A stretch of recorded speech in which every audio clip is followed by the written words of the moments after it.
Abrimos nuestra sección de Mundo en Guerra mirando hacia la inmigración ilegal. Y es que este pasado 2018 ha batido cifras históricas. Ha crecido un 129%. La llegada a las costas de inmigrantes es mucho más notable que otros años. Según las estadísticas oficiales del Ministerio de Interior, que se cerró con datos del 30 de noviembre, se aprecia que entre enero y noviembre entraron en España casi 60.000 inmigrantes ilegales, cuando en el mismo periodo de 2017 la cifra fue de 25.000. En 2018 el flujo de inmigración ilegal a nuestro país se ha disparado.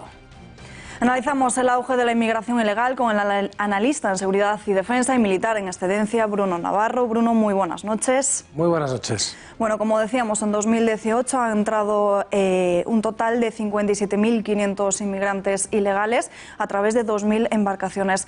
¿A qué se debe este fenómeno? Bueno, estamos hablando de 57.000 aproximadamente por vía marítima, pero si sumamos las vías terrestres estamos hablando de 65.000, 70.000 probablemente inmigrantes ilegales que hayan entrado en España, ¿no? Lo cual es una cifra aún más tremenda, ¿no? Pero volviendo a las cifras marítimas, que son las que nos interesan aquí, España es ya la primera ruta marítima de inmigración ilegal en Europa, en toda Europa. En toda Europa ha habido unos 150.000 inmigrantes ilegales por vía marítima, de los cuales, como decimos, 57.000 han venido por España. Pero es que en Europa está descendiendo, ha descendido un 25% respecto al año pasado y un 92% respecto al pico de 2015, al pico de la crisis. Y en España, sin embargo, hemos subido ese 160% del que hablabais, lo cual, bueno, es tremendo. Entonces nos preguntamos, ¿por qué? ¿Por qué en el conjunto de Europa baja, ¿no? Desciende la inmigración ilegal marítima y en España aumenta? Pues fundamentalmente porque, por dos razones, porque en Italia han descendido las salidas desde el norte de África, desde Libia, Argelia, Túnez, hacia Italia, en un 80%. ¿Por qué? Porque Italia y Malta han cerrado los puertos a los buques y pateras y buques y barcos de las mafias, y porque han instituido una serie de acciones legales eficaces contra los inmigrantes ilegales y sobre todo contra las mafias, con las mafias incluidas potencialmente como mafiosas, por lo menos están investigadas en ese sentido, varias de las ONGs que los rescatan en el mar, cuando en ocasiones lo que hacen es directamente cogerlos prácticamente en la costa del norte de África y conducirlos ahí en contubernio con las propias mafias. Este descenso, un 80% de esa ruta central en el Mediterráneo, hace que busquen otras rutas alternativas y se han fijado en España. ¿Por qué? Bueno, la ruta es más corta y menos agua que cruzar, es por lo tanto menos peligrosa. Se utilizan embarcaciones rápidas, por un lado, embarcaciones rápidas y de gran capacidad, que son las que se utilizan también para el hachís, para el tráfico de droga, pero también lanchas de juguete de los chinos, ¿de acuerdo? Que son tremendamente peligrosas, pero para el poco trecho que hay, pues se arriesgan a utilizarlas, y también por el aumento de la inestabilidad en el Rif, en el norte de Marruecos, que está causando muchas protestas y aumenta el número de migrantes marroquíes. Pero todo esto, que son causas objetivas, están, digamos, externas, están ayudadas por una causa interna en España, ¿no?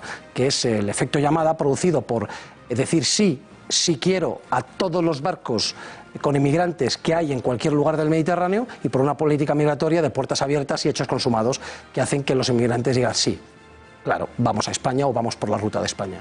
Ceuta y Melilla son los dos puntos fronterizos que más soportan la presión migratoria ilegal. ¿De qué manera se podría reforzar la frontera para frenar esta avalancha? Sí, Ceuta, en este mismo informe, Ceuta ha bajado un poco el índice de inmigrantes ilegales, pero Melilla lo ha subido muchísimo. En conjunto han aumentado un 9% los inmigrantes ilegales por Ceuta y Melilla. Hablamos ya de prácticamente 6.000 en el año pasado, ¿no? Fundamentalmente los saltos de valla, que todos conocemos, terribles, y también los dobles fondos, esas pateras terrestres, esos dobles fondos en vehículos, por los que se intenta introducir y se consigue en ocasiones introducir a los ilegales. ¿Cómo frenarlo, no? Por un lado, habría que dotar a las fuerzas de cuerpos de seguridad del Estado esto se dice mucho, del personal, es decir, del número de personal, pues tienen unos números, tienen muy poco personal en las vallas y en las fronteras, de los medios adecuados para su defensa, para evitar ser heridos, para repeler ataques y para poder detener a los que entran ilegalmente. Y de la protección legal al ejecutar este mandato que tienen cuando están prácticamente desprotegidos, y hay una política de culpabilizar al agente de policía. También hay que modificar la legislación para permitir una mayor flexibilidad en la devolución caliente. Es decir, tú cruzas y una vez que te he cogido con las manos en la masa en este lado de la frontera, ya en España, te devuelvo un caliente, te devuelvo inmediatamente y no inicio un proceso solamente porque hace 10 segundos estabas en el otro de la valla. Actualmente hay sí que está admitida, pero está admitida a muy pocos metros de la valla y siempre y cuando no haya cometido violencia contra los agentes, cosa que muchos lo hacen ex profeso, cometen violencia contra los agentes de policía para no poder ser deportados inmediatamente. Y reforzar la valla que tenemos. La valla es de muy pocos kilómetros, tanto en Ceuta y Melilla. Estados Unidos está construyendo una valla kilométrica de miles de kilómetros a lo largo de todo Estados Unidos, se puede hacer. Tenemos una valla muy mala, una valla que hay que reforzar, una valla donde tiene puntos negros muy señalados y lo único que hay que hacer es meter dinero para hacer una valla realmente infranqueable, que es posible, es decir, la tecnología existe para hacerla infranqueable y evitar eso que nos inunda de inmigrantes ilegales y que a ellos tampoco les hace ningún bien por el riesgo que corren al intentar cruzarla. ¿De qué manera operan esas mafias que se benefician de la inmigración ilegal con rumbo a España? Hay que tener en cuenta que el 90% de las personas que cruzan por mar lo hacen, 90% si no más, lo hacen utilizando mafias. Al final necesitan un vehículo que es una balsa, unos contactos en el otro lado, etc. Es un negocio además redondo para las mafias, ¿no? Porque se cobra por adelantado, se pueden cobrar, digamos, 2.000 euros. Ahora varía mucho dependiendo de la zona, de la mafia, de las condiciones de lo que estás contratando. Es un negocio, digo, redondo porque se paga por adelantado. Luego, si después te coge la policía y te repatrian, te intercepta salvamento marítimo, incluso del país, de Marruecos mismo, y no consigues hacer tu travesía o te ahogas, da igual para los mafiosos porque ya han cobrado, no han cobrado por adelantado. Esto hace al pagar por adelantado que se cuide muy poco de la seguridad del inmigrante, porque ya ha pagado, con lo cual se puede utilizar cualquier... Si utilizaran cuando hacen transporte de droga, entonces sí, porque la droga tiene que llegar a su destino, si no, he perdido dinero, ¿no? Luego en el otro lado, en la playa, dependiendo, puede ocurrir que estén esperando vehículos que van a coger a esos inmigrantes para vehículos conducidos por inmigrantes legales que ya tienen permiso de residencia y que se ganan su dinero así, están haciendo de caballo de Troya y los ponen a salvo en espera de que se puedan ya dispersar por el resto del territorio nacional o pasar a otros países de Europa, ¿no? En otros casos no hay nadie en la playa y es un sálvese quien pueda.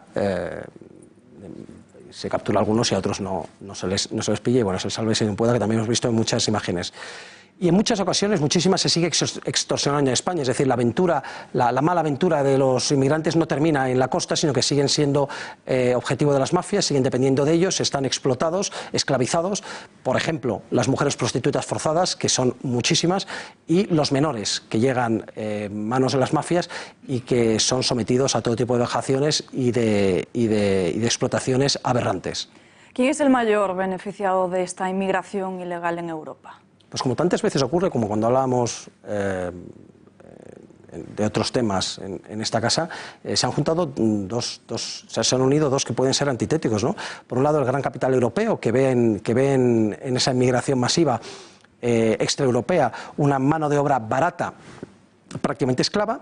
Por lo tanto, además, como segundo beneficio, un abaratamiento de la mano de obra propiamente europea, autóctona, y el hecho de que una masa informe europea que deja de ser europea, que no tiene identidad ni raíces ni nada que les ate en común, es mucho más fácilmente manipulable como meros consumidores, que es lo perfecto para esa idea. Y por otro lado se ha unido la izquierda, ¿no? La izquierda que en el fondo busca una destrucción de la homogeneidad mínima necesaria para formar una nación, ¿no? Y la nación es un concepto que odian por lo general. La identidad nacional, la religión, la cultura, en España mismamente, ¿no? Con lo cual, un aumento de los inmigrantes, además de saber que les va a dar básicamente el voto inmigrante, va a ir hacia esas izquierdas, que son quienes parece que les están apoyando. Por lo tanto, esos inmigrantes van a votar mayoritariamente, son votos, están comprando votos, por así decirlo, están consiguiendo votos, y además están consiguiendo la destrucción paulatina del sentimiento nacional, que es uno de sus objetivos. Y ya por último, Bruno, se nos acaba el tiempo. ¿Cuál es el papel de Marruecos respecto a la inmigración ilegal que sufre España? Pues si bien en el yihadismo, hablábamos en esta misma casa en ocasiones, hemos dicho que la colaboración con el tema del yihadismo es aceptable, en ocasiones incluso buena, se van mejorando. La realidad es que en el tema de inmigración ilegal hay poca colaboración, voluntariedad escasa, es difícil y a veces inexistente. Dificultades enormes, legales y burocráticas para las investigaciones y que depende muchísimo. Realmente lo que tiene Marruecos es un grifo, como el mismo que tiene Turquía con Grecia, por lo tanto, Unión Europea. Marruecos tiene un grifo con España que abre o cierra de migrantes, de permitir, de mayor permisividad a la hora de permitir ese flujo de inmigrantes hacia España, lo abre o lo cierra en función, o qué casualidad, de las negociaciones que estén en curso, sean pesqueras o de otro tipo, con España o con la Unión Europea. Bruno Navarro, muchísimas gracias por estar aquí con nosotros. Gracias a vosotros. Buenas noches.